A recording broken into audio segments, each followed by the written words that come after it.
ich spüre jetzt daraus, dass sich vielleicht die neue Generation von so 18- bis 22-jährigen Musikschaffenden, viele von denen, was ich auch schön finde und was ich finde, kann man auch applaudieren, was auch positiv ist, die scheinen sich jetzt unterbewusst, viele von denen bringen mir amix gegenüber die gleichen Sätze, was so ein bisschen das Muster erkennen lässt. So, wenn ich mit denen irgendwie am Diskutieren bin oder finde, hey, wie bist du überhaupt dazu gekommen, Musik zu machen?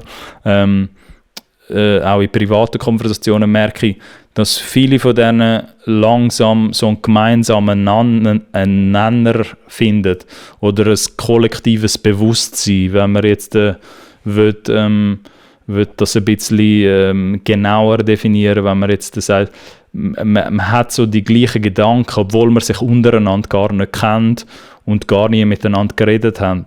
So ein kollektives Verständnis, dass man jetzt vorankommen und jetzt weniger einfach vorwärts soll machen, oder? Mit dieser Schweizer Musikkultur.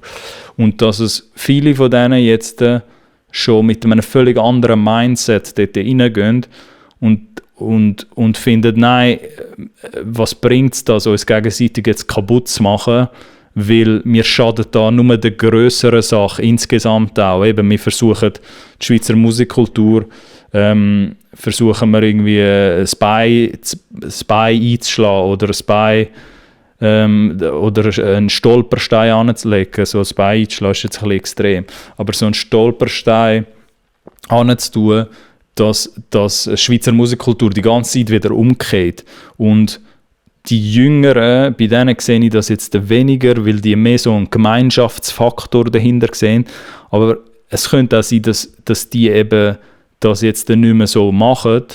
Nicht alle, aber dass man vielleicht mehr an einem gemeinsamen Nenner arbeiten will, weil man eben vielleicht genau merkt, dass all die Jahre jetzt, wo man immer jemand Neues ist ins Game gekommen, und die neue Person hat nachher immer versucht, alles runterzumachen, was vor ihnen gekommen ist, dass wir vielleicht jetzt auch gemerkt haben, oder die Jungen, hey, das funktioniert nicht mehr so.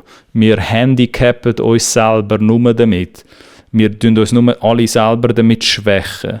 Oder zumindest erkläre ich mir das dann amix, wieso dann die Jüngeren viel schneller und viel früher schon zusammen connected sind. Jetzt auch immer mehr überregional oder dass man von Kanton zu Kanton so ein bisschen Überschneidungen sieht, was super ist. Und dass man eben dann findet, nein, anstatt dass wir ins Game hineinkommen und uns selber versuchen, Stein wegzulegen und uns wie so ein bisschen selber versuchen, fertig zu machen, oder die schon grösser sind, versuchen fertig zu machen, versuchen wir das lieber diesen Leuten zu applaudieren und halt auch wollen, dass die gewinnen, weil halt vielleicht mehr mit dem Verständnis geschaffen wird, wenn die gewinnen, gewinne ich auch mehr. Also umso mehr jemand gewinnt. Ich habe halt das irgendwann einmal realisiert. So, ich weiss jetzt nicht, wie viel Sinn das macht, aber für mich passt das so ein bisschen in den Kontext von dem, was ich da jetzt versuche, ein bisschen zu erklären oder zu manifestieren, dass ich irgendwann halt realisiert habe, egal ob das bei internationaler Musik siehst oder auch bei Schweizer Musik, aber bleiben wir jetzt beim Thema mit Schweizer Musikkultur, dass ich irgendwann verstanden habe, wenn Künstler XYZ gewinnt, oder jetzt Mundartkünstler, der eine Mundartkünstler oder Künstlerin, wenn die jetzt mehr gewinnt, erhöht sich auch automatisch meine Chance, also aus Perspektive Musikschaffende, erhöht sich meine Chance oder erhöht sich meine Wahrscheinlichkeiten zum Gewinnen. Und nicht der andere Mindset, wenn die andere Person gewinnt, dann ist weniger für mich da oder tut sich das gegenseitig ausschliessen.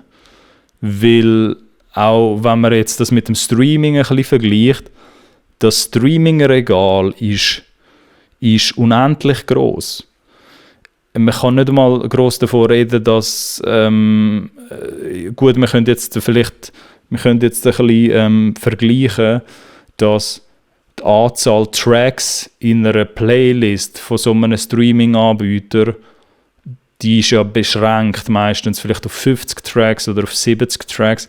Und man könnte jetzt sagen, okay, die 70 Tracks ist halt eine limitierte Anzahl an Tracks, die dort reinkommen oder platziert werden in so einer Playlist.